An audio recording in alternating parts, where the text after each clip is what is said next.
listening to A to the K. A to the K. A to the K. A to the K. A to the K.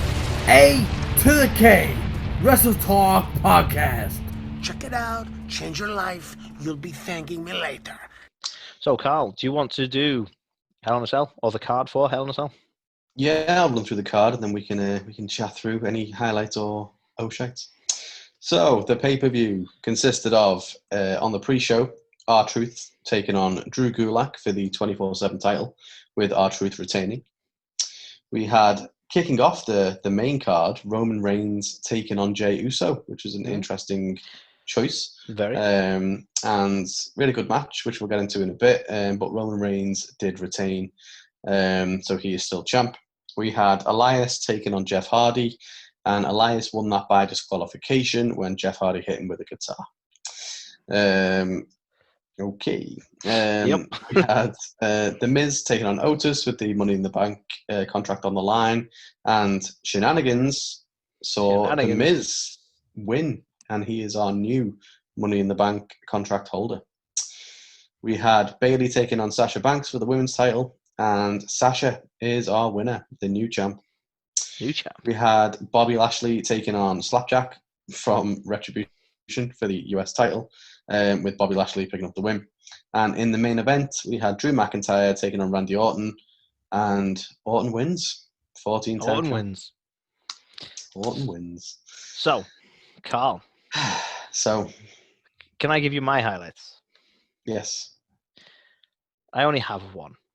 Okay. Sort of, right?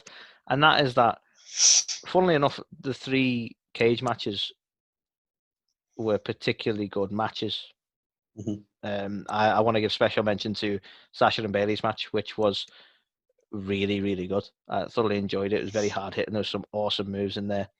There was some stuff that didn't work. There was a bit where Bayley tried to sellotape 2 kendo sticks together for some fucking reason, and I ended up giving up on it. But like, I don't know, for the most, it was a really, really good, hard-fought match. Better than, I think that was probably the best match, cage match-wise, for the night.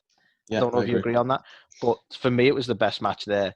And but all 3 of the Hell in a Cells were really good for different reasons. Because, and it might turn into a little bit of an oh-shite. I don't know if I mentioned it as an oh-shite, but like, Roman Reigns and Jey Uso had a really good match, but if the cell weren't there, it wouldn't have mattered to me. No. Like, it didn't need to be a Hell in a Cell. So I think for the execution of the fact that, like, they really used the Hell in a Cell elements for Sasha and Bayley. Yeah. Sasha? No, that was right. Yeah, I think they get the best match of the night for that reason, I suppose.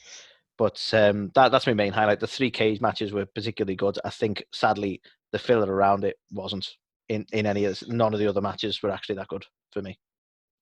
Yeah, I think I agree on the most part. So I definitely agree that the 3 cage matches were the standouts, and I agree that Sasha and Bayley was probably the best one of the night. I thought that was really, really good. They were the most creative in terms of like utilizing what they had available to them. There was stuff with the ring apron, there was stuff with the kendo sticks, there was stuff like even the finish, hitting the bank statement or whatever the fuck it's called with the chair and like hitting the fucking chair so it was going into her neck and stuff. Like, all great. And obviously I made up the Sasha's the champ. So that was really good.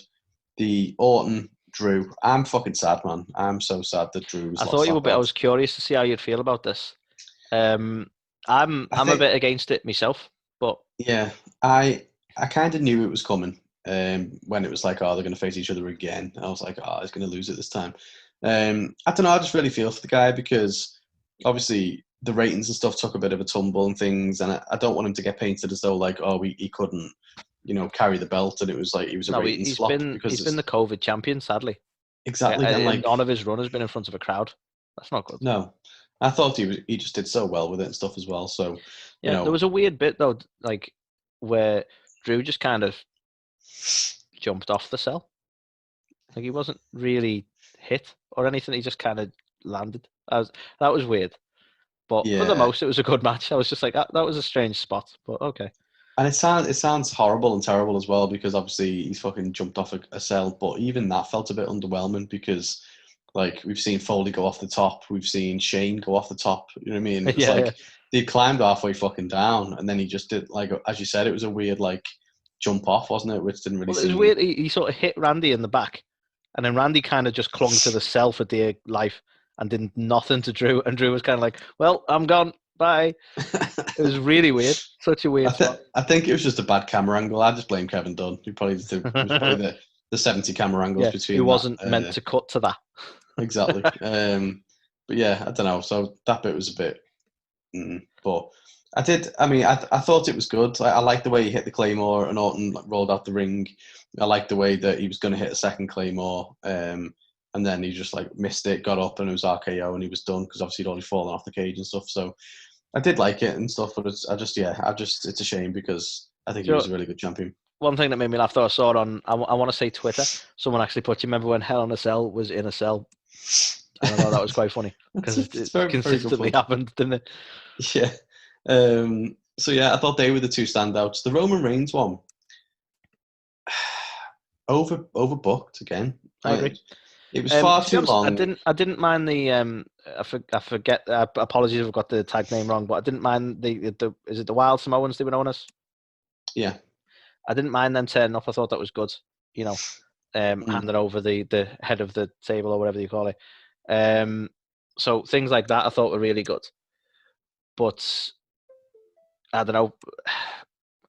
I'm like, I was against the Hell in a Cell elements just because it's the pay-per-view, and I think this is the problem. This is the Hell in a Cell pay-per-view, so let's do that then. But you know, they ended up having like a sort of a strap match, and the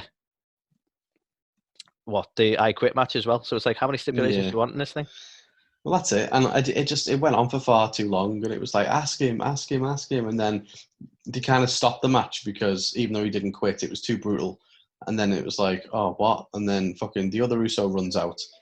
And then he's fucking getting involved. And then, you know, Roman Reigns does a fucking terrible acting lesson of him fake crying. And then they're like, I got you, Uso, I got you, Uso. And they're all like, you know, made up. And then he turns on the other fucking Uso. And because he's choking out the other Uso, the fucking main Uso then quits because he doesn't want him to hit. It's messy. It's just messy. No, I take your points. And we call it with Dynamite, so it's only fair to call it now. It was overproduced in that sense. But yeah, just massively messy. The right result, really. Yeah. I think, I don't know where it goes next. Like, obviously, they have to fall in line or whatever. So, what are they going to form? A little stable now and they're all going to be bad guys or what? I don't know. But I'm very keen to see Roman move on to a different feud now. Yes. And I think who that is, who knows? But yeah. Well, we now have Miz as the Money in the Bank champ, so you never know. Nah, we know where that's going. For me, do you know what? I thought that was good. I really like the fact that Tucker turned on Otis. And I like the fact that it did make sense. It was the Otis show, and you know Tucker to be was honest, just there. I don't mind Tucker turning on Otis. I think the fact that you can't follow through with it because they're on different shows is a bit odd. And to be honest, I'm a bit against the Miz having the Money in the Bank briefcase because, like, as much as it's probably the better of two evils, but it's like, is it much better than Miz? I don't really want to see the Miz go up against either of them either. Yeah, I don't know. To be honest, I could see Miz and Orton. I could get behind Miz and Orton, if I'm honest. I don't think Miz and Roman would work, but you know, Miz is on Raw now anyway, so I think it would be good to kind of have him go after Orton next or whatever. Because obviously, I don't know what I don't know what it means for Drew. Like, where's Drew going to go? What's his next feud going to be and stuff? It's going to be weird seeing him not in the title scene. Do you know what I mean? But yeah, I'd like to think they're building up towards like something really big. Yeah, I mean, there's a suggestion that the feud between Drew and Randy isn't actually done, so maybe it's going to involve all three somehow. See, I don't know. I kind of want it to be done because we've had a few matches now. Yeah, like that was the final one, and I know we should get a rematch or whatever. That's technically the clause, but yeah, well, they don't do rematch clauses anymore. Do they just do rematches when you fucking want them? Well, yeah, there is that. So yeah, I don't know. I've heard a couple of rumors that it's all meant to be building up towards Randy Orton versus Edge at Mania, in an I Quit match for the WWE title, and have Edge win it. Which I'm not keen on, to be honest. They don't need to be fighting for the belt. So nope, don't need the belt at all. It's typical when you get two legends at that level, you don't need the belt to make that any better. Yeah. I think as well, we're about to come up into Survivor Series, aren't we? So does that mean, do we normally see champion versus champion in this? So we're going to get Roman and Orton? I think so. Apparently, this is 30 years of Undertaker as well, so Survivor Series is going to feature Undertaker quite heavily. Okay, that's interesting. But to be fair, if they put it on Orton so that Roman Reigns can batter Orton, sound, because I wouldn't want Drew to get his ass kicked by Roman. I feel like Drew and Roman could draw some serious money. Yeah. So I think if they're going to have a champion versus champion, then it makes sense for it to be Orton and Roman, because then Roman can beat him up and no one will really care. Yeah. So there is that. But yeah, I thought, anyway, massive tangent. But yeah, I think the 3 cage matches were really good. And I actually really did like the Miz thing. And I'm quite happy that he's the Money in the Bank champ, to be fair, over Otis. He's not the best choice in the world, don't get me wrong, but he's much better than Otis. And no, he's definitely better than Otis. This is the thing. It's just more like at this stage, I don't really want him going up against either. But yeah, you know, we'll see. It wouldn't surprise me if it's like the fucking 24/7 title where suddenly Morrison's like, well, I want to be the Money in the Although Bank. they're heavily suggesting the Orton Miz thing, aren't they? Because he's done it in the past. So you know, it might be like a retread of the history. Let's say. Yeah. Do you want to go on to the rest of the card, Anthony? Well, to be honest, right, the rest of the card was just filler for me. None of them really mattered. I don't even want to mention them in terms of the matches themselves. If I mention, other than the stuff we've already mentioned, my main shite other than that is the fact that this card was all over the place, the way they put it together. We open with a really big match. There was no way of following up. If you ignore the opener, there's no way of following up on Roman and Jay. That would have been satisfying. Everyone was kind of deflated after it because of it. And then we have a couple of matches, and then we go into Sasha and Bayley, and they build it back up, and then we go down again. And it was just weird the way they put the card. I know you can't put all 3 Hell in a Cells at the end, but I don't know, just the way they structured the cards seemed really strange. Have you ever opened with the Universal title before? That was kind of weird. Yeah, I don't know, but the flow was it was so off. I think you've absolutely nailed it there, because you kind of straight away you're into a boss Hell in a Cell, and you're like, oh, and it went on a bit too long, and it wasn't amazing, whatever, but great. And then the match you get after that, what was the match after that? Elias and Hardy, that was shit. Well, I wasn't invested in it anyway, and then they put it after Roman, so you're like, I don't exactly. care. And I feel like even if you had a crowd there, surely they wouldn't have gone with this flow, because the crowd would have just shat on it, because as fans watching it like we are, it's just peaks, troughs, and so it's really hard to go from being like, yeah, it was a fucking roller coaster in all the wrong ways. Yeah, it just, if anything, it took the momentum out of the matches I wasn't looking forward to seeing anyway, because it was such a come down. That's the thing. I mean, look at Lashley and Slapjack. Yeah, it was awful, wasn't it? It was not just awful, but positioned. So you're right, well, you're in between 2 Hell in a Cell matches, so good luck. Exactly. Good luck trying to be entertaining. And it wasn't, by the way. No, not at all. It was terrible. Yeah. So really fucking weird structure for the card. But the filler matches were exactly what they were. They were just filler. There wasn't a single one that's memorable or entertaining for me. No, I think other than the Miz one, which I think... You're bigger on that than I am. I'm not really asked who won that. Yeah, I don't know. I'm pretty anti-Otis, to be fair. In terms of... I don't get the guy, and I feel like he's just... To have the Money in the Bank, if you think about...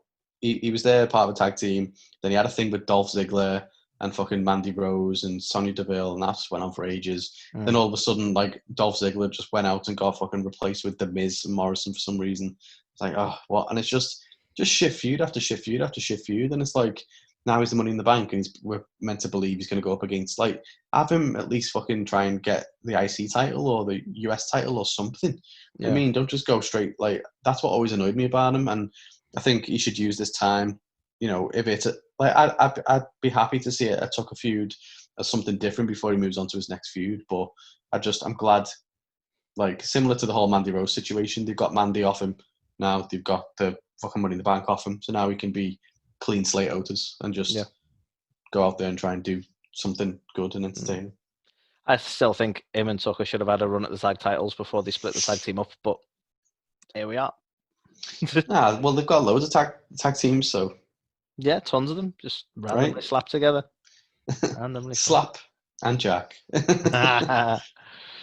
So yeah, for me that's my main shout was the structure of the card. I don't think it merits putting the other matches in the O'Shites. They were just filler. They were nothing to me. Yeah, agreed. I do think it's insane that we had the Money in the Bank change, the women's title change, and the fucking universe. Oh yeah. To be fair, the title change. Nothing stayed still, did it? No. Sorry, the US title did. Well, the US and the Universal stayed, didn't they? And the rest of them moved. But I feel like coming off Clash of Champions, where every title was on the line and none of the fuckers moved, to two of the main titles moving a Hell in a Cell was just a bit like, what?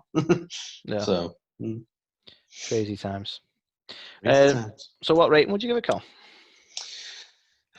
It's a tough one, to be fair. I'm thinking a 3, only because I know there was a load of filler, but for me, like I'm going to discount the pre-show because that'll just drag it down. That's only fair. And it's the 24/7 title; it means nothing. No one gives a fuck. If you think about it, there was 1, 2, 3, 4, 5. There was 6 matches. I thought the 3 cells were really good, and I enjoyed the Miz one. So 4 of them were all right. To be honest, I'm going to give it a 3 as well, as much as I didn't enjoy the Miz one, because I'm going to give it a point for each cell. Fuck it. All 3 were really good cell matches, so that's where I'm going with it. Yeah, I think for me, I've landed on a 3 because I'd probably give the Roman one half a point, just because it went on too long and it was just too convoluted. I think it's like the point you raised a while ago. It's like, you've already got a cell match. Why does it need to be an I quit match and a fucking strap match and everything? Is that just what? They didn't even use the cell hardly, did they? It was just that's the thing. Yeah, didn't need it. Didn't. But again, the pay-per-view is called Hell in a Cell, so we're gonna have one, or 2 or 3. But no, overall, it was better than I thought it was going to be. Let's say. Yeah, agreed. I definitely was surprised by some of the outcomes. Indeed. One happy for Sasha, the other just gutted for Drew. So, yeah, nice. So that was This Week in Wrestling. That was Hell in a Cell pay-per-view, and that was A to the Cage Wrestle Talk podcast for the week. It was. We hope you enjoyed every single waking second of that. And we have some news, don't we, Anthony? Yes, we do. We have news. Hit him with the news. We have launched merch. Merch. Obviously, we'll put links in the descriptions. You can find them on athk.co.uk in the shop section of the menu. But yeah, I mean, it's on social media as well, so you can find it there. But we will provide links in the descriptions and likes as well. One of my favorite new shirts is a very well designed by the one and only one and only Carl is the Whiskey and Wrestling T-shirt from our segment last week, and I think it's an awesome shirt. You should certainly check it out among all of our others as well. That's it. We tried to come up with a couple of different concepts that wasn't just our logo plastered across like us. If you want to look like us, though, you can get that. That's as fine. well. Yeah, you can get the plain tee. Obviously, we have a couple of rip-offs. We have the demo pod or the demo pod. The demo pod. We've got the sex pods. Yeah, the sex pods. I can't even remember my own fucking merch. The share business. Yeah, the share business is on there. Still. Yeah, and I say we got our Whiskey and Wrestling. We've even got a mug, Anthony. You can get a mug. You can get an iPhone case. Yeah. Whatever you want, you can get it. But yeah, you can obviously go to a2thek.co.uk. There's a link to the shop in there. As Anthony said, it's on all our socials. They'll be on these videos. And can you put them on the podcast too? I can put them in the description of the podcast too, so they'll be there. But yeah, check it out anyway. Just even if you don't buy anything, have a look. Let us know what you think. Give us some feedback on the designs. If you've got any other ideas. Yeah, suggestions like that, always welcome. Absolutely. Indeed. So, until next week, guys, we'll see you again. We will. Take it easy. Hey, everybody. This is Thunder Rosa, and you're watching or listening A to the K.